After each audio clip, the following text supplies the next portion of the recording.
ইফতারি সংক্রান্ত জটিলতার কারণে অনেক মানুষের সংসার ভেঙে যায়, অনেক মানুষের সংসার ভেঙে যায়।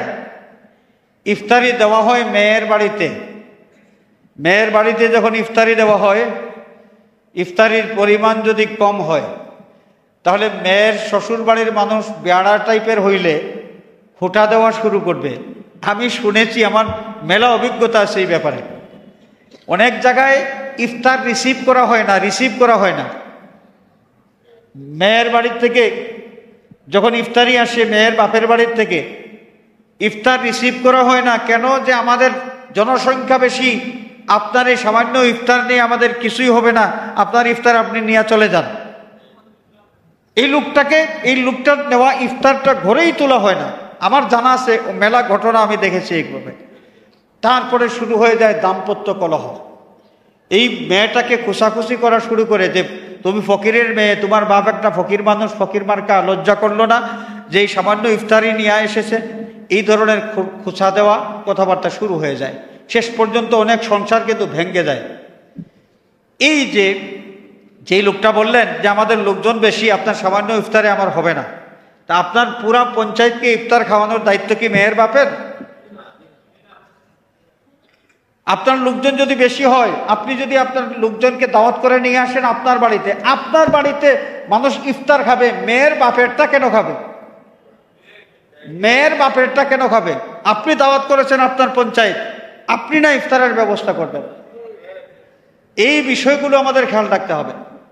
ইফতার যিনি দিবেন তার সাধ্য অনুযায়ী স্বতঃস্ফূর্তভাবে যা দিবেন, আলহামদুলিল্লাহ আমরা সাদরে বরণ করব। এটাই হচ্ছে ইমানদারের উচিত। আর আজকাল এই ইফতারকে কেন্দ্র করে এটা অপসংস্কৃতির একটা অপসংস্কৃতি। কিন্তু ইফতারি দেওয়া কি পরিমাণ দেওয়া লাগবে, হাবিজাবি কত কিছু, কম হইলে রিসিভ করব না, খোটা দেব, এগুলো করা আমাদের রোজার পবিত্রতা নষ্ট হয়ে যাবে। তারপর ইফতারি যদি রোজার মাসের 20 তারিখের পরে আসে, মেয়ের বাপ হয়তোবা কোনো ঝামেলার মধ্যে ছিলেন, ইফতারি দিতে পারেন না এই মাসের প্রথম দিকে, 20 তারিখের পরে আসে, 25 তারিখের পরে আসে, তাহলে সেখানেও আবার ঝামেলা। যে আমাদের অনেক মানুষ এতেকাফে ঢুকে গেছে, এখন আপনি ইফতারি নিয়ে এসেছেন, তো আপনার লোক এতেকাফে ঢুকছে, তো সমস্যা কি? এই ইফতার গ্রহণ করতে আপনার সমস্যাটা কোন জায়গায়? এখানে খোঁচাখুচির আবার কি আছে? হাজরিনে কেরাম, ইফতার রোজার মাসের গুরুত্বপূর্ণ একটা বিষয়, কিন্তু এই বিষয়টা নিয়ে আমাদের মধ্যে কোনো অপসংস্কৃতি যেন তৈরি না হয়।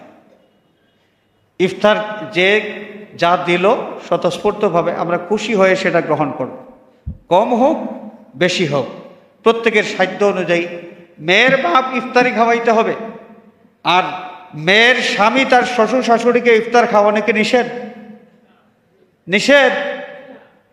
তো ওইখানে এই রেওয়াজটা কেমনে প্রতিষ্ঠিত হইল? শুধু মেয়ের বাপ ইফতার দেওয়া লাগবে, আর ছেলের বাপ আর তার মেয়ের বাপকে, মানে পুত্রবধূ তার বেয়াইকে যে ইফতার খাওয়াইতে পারবে না, এই নিষেধাজ্ঞাটা কে জারি করলো? সুতরাং আমাদের সমাজে আমি চাই ইফতার দেওয়া নেওয়ার প্রচলিত যে রেওয়াজ আছে, যেটা চলমান আছে, এটার একটা সংস্কার হোক।